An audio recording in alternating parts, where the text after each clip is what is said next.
Hey, it's Stacy Tuschl here, and you're listening to 360 Entrepreneur with Jan Ilonga. This is episode 152, and today we talk about how to get the most out of your day. Here we go. Welcome to the 360 Entrepreneur Podcast, the show for entrepreneurs and small business owners who dream big and want to do bigger.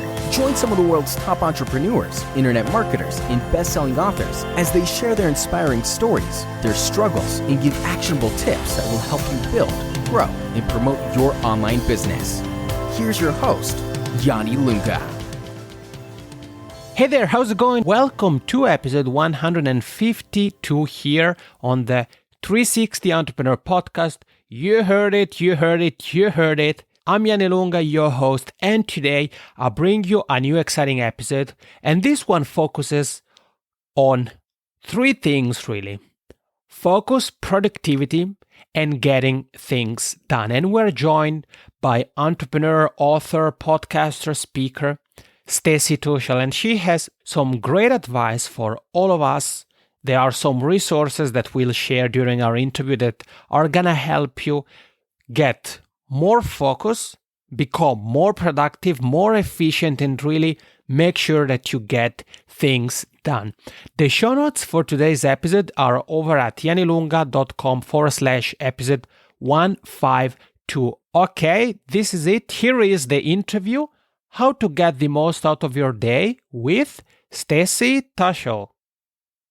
Hey everybody, in this episode we are joined by another great, and I mean great, guest expert. She's an entrepreneur, speaker, business coach, and she's the author of Is Your Business Worth Saving? Book in which she reveals proven strategies for pulling entrepreneurs out of a rut and launching them toward business success.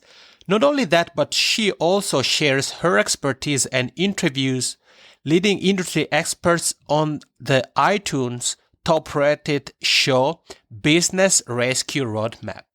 It's with great pleasure that I welcome on the show Stacy Tuschl. Hey Stacy, how's it going? Good. How are you, Jan? I'm doing great now that I'm talking to you. Thank you so much for taking the time and joining all of us here on the 360 Entrepreneur Podcast.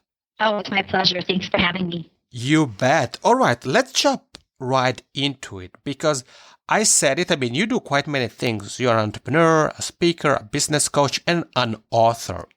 So I think maybe your book is the good place to start our conversation from because you wrote about a pretty interesting topic which isn't really talked about that often. So what can you tell us about Is Your Business Worth Saving, about your book? Well, thank you. And yes, what you mentioned, you just said, I do a lot of different things, but I see it as one thing. Me being a teacher and just sharing my experience with others.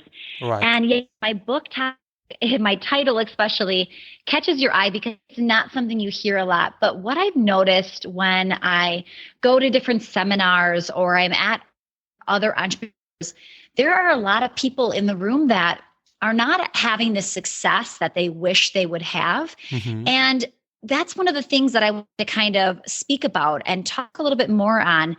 Do you have an idea here? Is it worth saving? To me, I hope you say yes. I hope I can convince you by chapter 1 that entrepreneurship is one of the most amazing things, and you just need the right guidance, the right teacher, the right person to help you and direct you and take your business where it needs to go. So the answer is yes, but you need to have help along the way.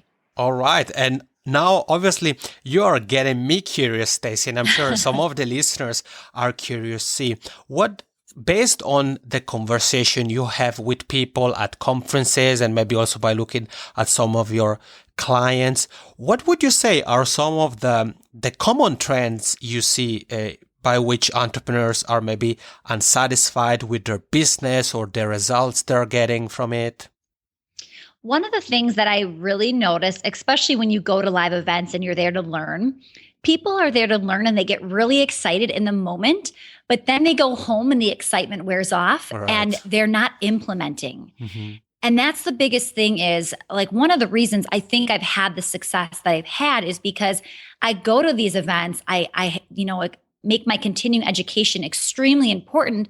But then I implement, I really take action. And I think that it's just a struggle people have because we get super excited. We move from one thing to the next and a new social media platform pops up and then we're on this one and we're trying to do this. And you have to just stop and implement what you've already learned. Yeah, and you're so right about what you just said, that especially with conferences, especially if we have to travel to the conference, as soon as the conference is wrapped up, we are in a different mindset. So we may be eager about putting into practice what we learned there at the conference, but then as soon as we hit the road or we get home or we maybe have to take a flight, by the time we land, we're probably going to be in a completely different mindset. And of course, that's a pity and has some repercussions. And I mean, there are many different components that go into the success, both for the personal and professional life. And I know that some of the things you also talk about on your blog, on your podcast, Stacy, is the importance of goal setting, of productivity. So I know that some people really leverage the power of to-do list, and they really try to maybe use also other strategies to find focus and try to put the emphasis on today's biggest priorities. So do you have any advice on how we can tame a to-do list and really focus on what is the biggest priority right now?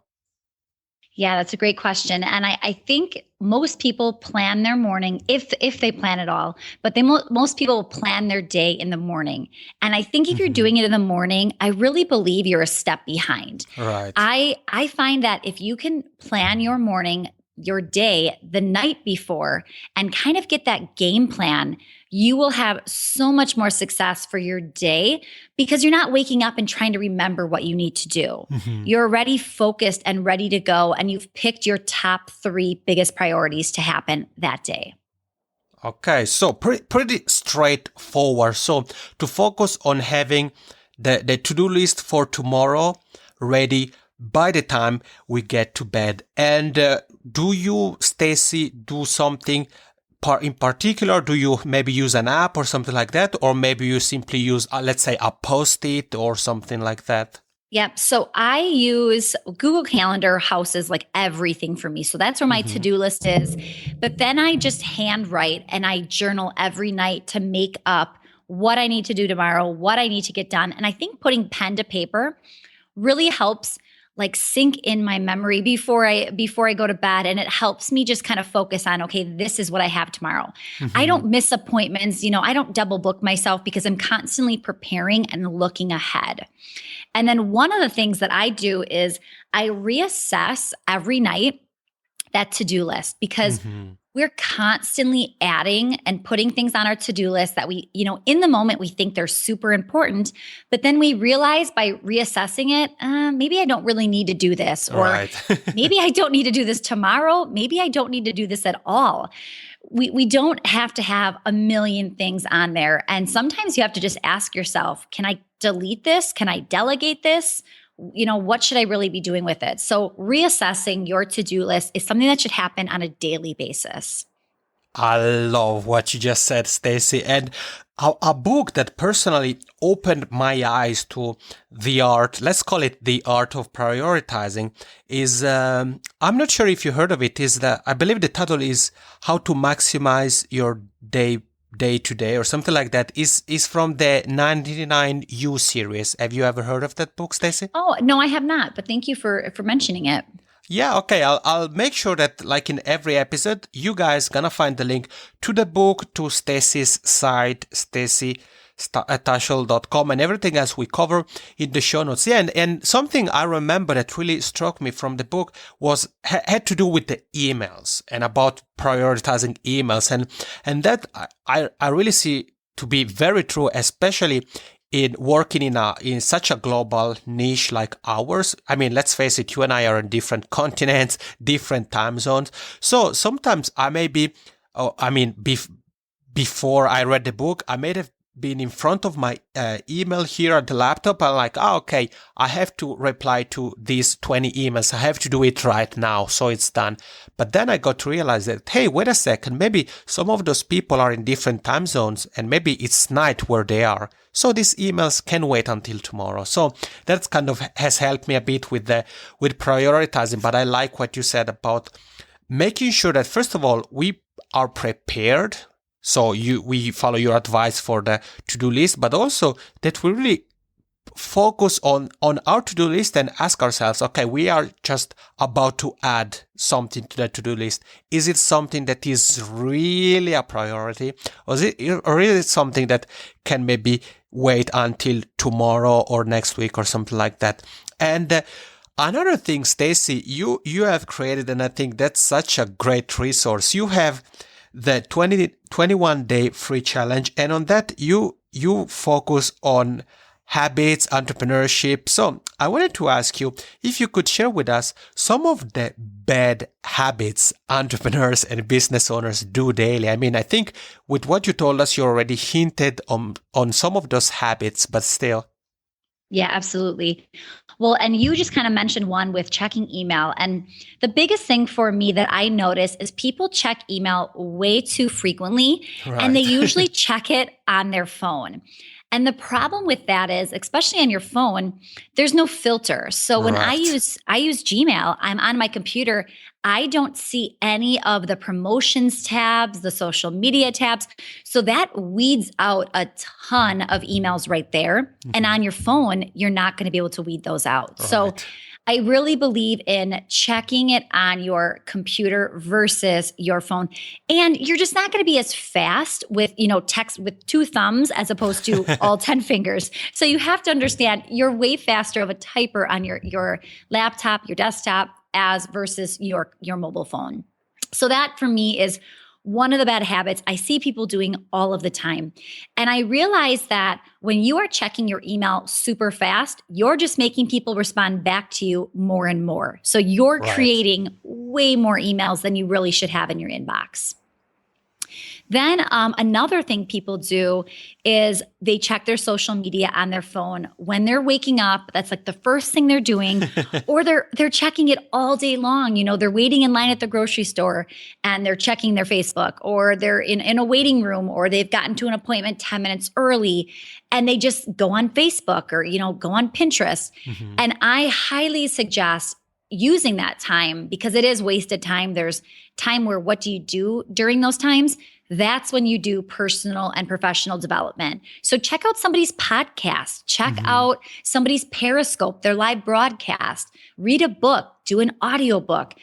Use that time wisely, because 10 minutes here and 10 minutes there can really add up over your week.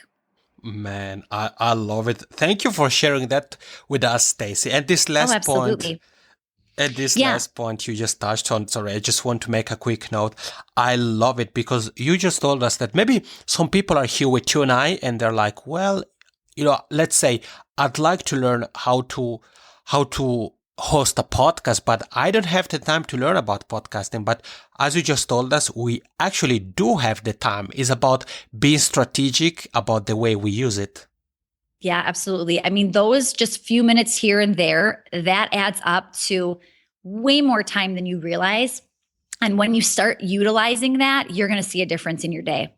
Mm-hmm. No, yeah, you're right, and I mean, and you mentioned email and social media as two of the things that can really eat up a lot of time and can really kind of sabotage our plans for the day. And that's, for example, a reason why on my phone I have most of the notifications off. For example, every social media related notification on my phone is off. The only things, even emails, the only things I have are obviously for phone calls, messages, and my calendar. I know that if it's something super urgent, people know how to get in touch with me. So that's my way of trying to keep those distractions away. And early on, Stacy, you talked about outsourcing and delegating, and that's, I think, is very important, and also really ties into the topic of this episode, because we're talking about entrepreneurship and how we can really maybe pull ourselves or a business out of a rut.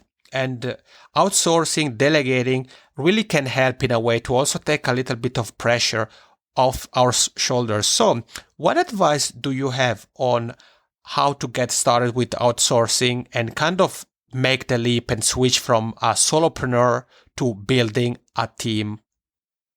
Yeah. And with this, it goes for anybody. I mean, it could be your first employee, or it could be adding a new position, in a larger business. It doesn't matter. And what I've realized is as you're doing something and you start to realize you could be delegating certain tasks, start to write down a list of those things, just a list of what you could outsource. And when you start to do this, you're going to start to see a pattern. And maybe it's things you don't like to do, things that you're just not that good at. You need an expert to come in and help you. Or maybe it's one of those things where you can do it, but you just keep procrastinating and you push it to next week and next week. Get those things on a little list of things that will be outsourced at some point. That's a huge step, because if you jump in and hire somebody right away, you don't know what to give them. So create this list, and that will help you when you finally hire somebody. And when you're doing this, you'll start to see what kind of position you think you need to hire based off of what tasks you can outsource. And, maybe it's a full-time position, maybe it's part-time, and maybe you notice that it's just, here and there, little odd end jobs where you're just going to have to outsource and hire a contractor on a per project basis. So that to me is step one, absolutely, to figure out what you actually need to hire. And then, so step number two, after you have established what you need, who you need, how many hours, then what I just suggest is you need to be as organized as possible before you hire, because you're going to be so overwhelmed in the training process, and they're going to be overwhelmed too. There's nothing worse than getting hired and then realizing your boss is a mess and she needs so much help. And you're like, am I going to be working here in a week? She doesn't seem like she knows what's going on. You don't want to be that person. You want to be organized. You want to be confident in what you're giving them. And that is just all in the preparation. So that is step number two. And then I would say step number three is get that budget set up and figure out how much money you actually have to spend in this area. So maybe you need somebody for 20 hours a week, but you can only afford somebody for 5. It just depends on what's in your budget. So figure that out, and then make it your goal to get up to 20, but start with 5. Starting with something small is still going to help you relieve that, that sense of overwhelm and being overworked. Just get somebody to help you doing something. Yeah, and I think you really nailed it, Stacy, when you said it all starts with really assessing what it is that we think we may need help with. And once we made the list, as you say, as you told us, of the tasks we'd like to delegate or we'd like to hire somebody to take care of, once we do that, it's really going to help us, because it's going to help us know what type of person we are looking for, whether it's somebody for a full-time position, for a per project basis. We're going to be, okay, we're looking for a designer only. We're looking for a virtual assistant that kind of takes care of my email communications. And maybe if you have a podcast that schedules interviews or those kind of things. And then the third point, you said it, then that also ties into the budget. So once we know exactly what we need, we can look at the budget we have available, and that's definitely gonna help us. And I'm sure, Stacy, some people are here with you and I and are thinking, well, nowadays it's at least in theory, it's so easy to hire somebody, even if they're on the other side of the world, because there are plenty of platforms. It can be Fiverr, it can be Speedlancer, it can be freelancer.com. So there are quite many options. And I wanted to ask you if you have any additional advice for outsourcing, especially if we think about the hiring process. I mean, you already told us being organized is super duper important. Is there maybe something else you'd like to add? Yeah, well, a couple sites I would love to talk about too. So I use Upwork a lot, and I use onlinejobs.ph, and that is virtual assistants in the Philippines, and like Virtual Staff Finder is another great one. But the biggest thing too is I am not a huge fan of finding somebody to work to do just a small project and you're done. Right. Even if it's a small project, I want to build a relationship with them. And every time I need, for instance, a PowerPoint slide, I'm going to go back to that same person because they understand me. They know what I'm looking for. They get me. I'm going to keep building relationships with these people that I'm outsourcing and delegating to. You don't want to go on Fiverr and get one person and never use them again. The only way you would do that is if you didn't like the product. But once you find somebody that likes that you like what they're putting out there for you, you got to stick with them. And a great example for me is my graphic designer. I've been working with her for a few years and I've had many graphic designers, but once I found somebody that I really loved and I felt like it was me, when she would design something, it was exactly what I was picturing in my head. Nice. Now that we've built this relationship, I can tell her to make me something and there will be sometimes 0 edits on my part because I just love it so much. She knows what I want. She knows what I'm looking for. She gets my branding like to a T. So find those people for you. Find them and stick with them. Yeah, no, you're right. And I mean, it also makes sense on a time consuming point of view, because once we find a person, if we work with him on her on a regular basis, we already know the person, and they know us, they know our business, they know what we need. But if every single time we need a task to be taken care of, we have to go through the search process and then through the hiring, through the education or preparation process, time is gonna really go away very quickly. So I like that advice, Stacy, and I've been really enjoying this conversation here with you, Stacy. And if you guys are here with Stacy and I, you enjoyed it too, and you'd like to connect with her, you'd like to say thank you, you'd like to give her some love, you find in the show notes, I said it earlier, you find her site, stacytuschl.com. You find the links to everything we've mentioned, the websites, the book, Stacy's book, the book I mentioned, and you also find the link to her Twitter account at Stacy Tuschl. So if you'd like to connect with her on Twitter, you can definitely do that. And to wrap up this great conversation, Stacy, I'd like to ask you something related to tools, because technology not only it makes our life easier, but it can really also help us with our business. So we are in 2016 here.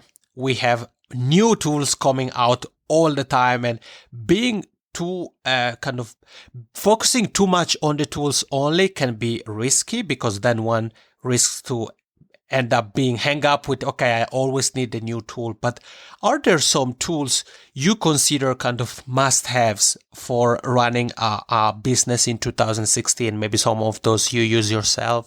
Yeah, absolutely. And I don't know if you would technically consider this a tool, but one of the biggest things that I am doing right now with social media platforms is live broadcasting. And that has just changed so much for me. I cannot believe the relationships I'm building and how fast I'm building them. And it's just a different world when you go to an event and you run into somebody that has been jumping on your Periscope, so your Facebook Live, you feel like you know these people because it's just that much more of a connection. So number one for me, what I am focusing on in 2016 is live broadcasting. I do it almost every single day because it's just so valuable. So that's my number one. Other things that I do, I'm all about automation because I'm about speeding it up, productivity. I love my Gmail, my Google Calendar, Google Apps in general.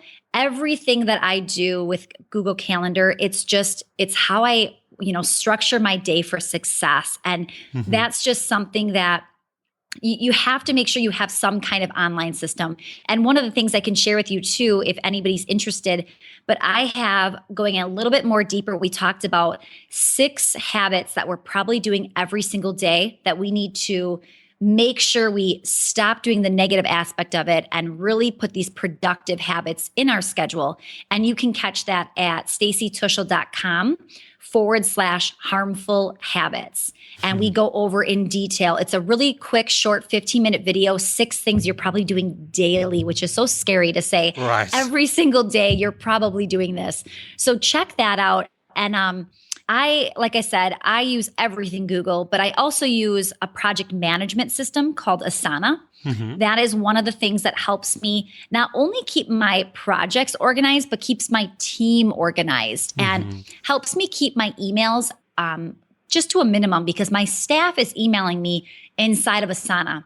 And it's so nice because when they communicate with me, they're communicating with me inside of a certain project. So everything stays super neat, super organized, way better than trying to, sort through your emails to find something. So that's been great. And then last, I use ifttt.com, which stands for if that, then this. And that has been great for automation. So you can set up free recipes to say, if it's 11 o'clock on a Monday, text me this message or email me this, or, if somebody updates this Dropbox file, shoot me an email that it's been updated. So just such great things out there technology-wise that you have to know are out there, but don't get too complicated. The more simple you can make it, just pick a handful of things that you need and don't overlap, because sometimes technology can slow you down because you're doing too many things all at once. Amen to that, Stacy.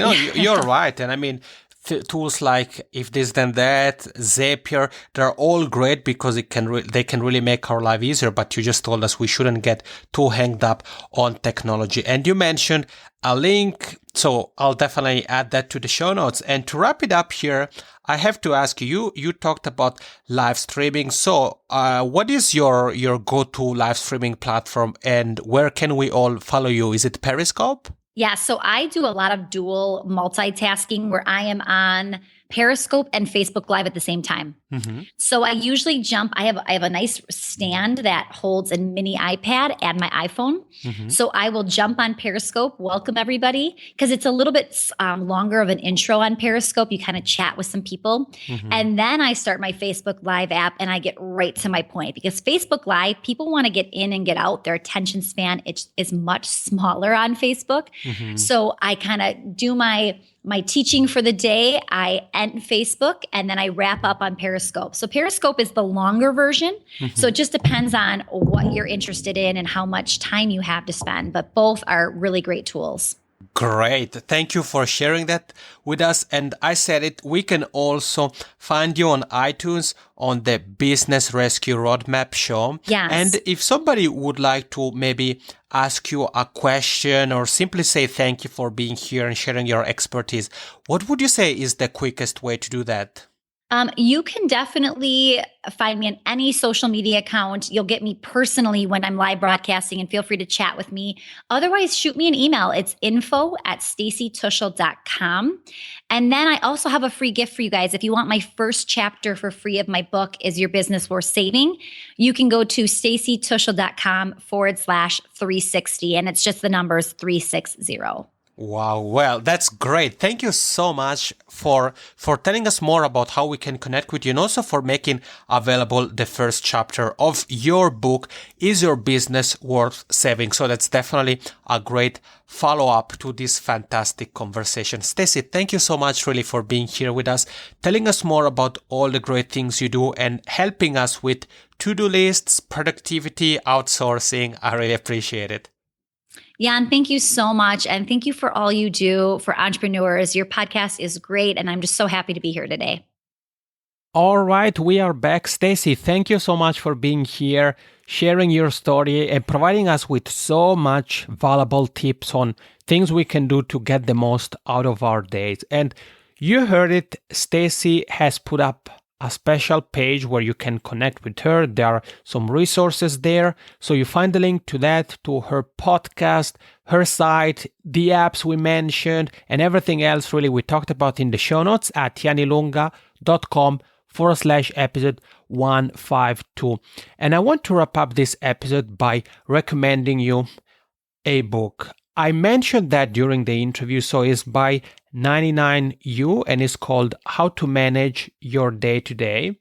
And I can tell you, I like reading, and this book is a quick read, but it's very, very powerful. And I can tell you that after I was finished with Manage Your Day-to-Day, it really changed the way I approached my day and specifically certain things I was doing consistently that I wasn't really thinking about those. I was doing those consistently and thought there were things that were making me more productive and more efficient, but actually they were generating the opposite effect. So if you feel that you are a bit maybe stuck, or you feel that, I could be more productive, I want to build a routine, I just want to find my sweet spot to really be happier, get things done, and make sure that I really make the most out of each and every day as soon as I open my eyes and I get out of bed, then make sure to check out the show notes and make sure to get your copy of Manage Your Day Today. And I'm curious to hear your thoughts about the book. So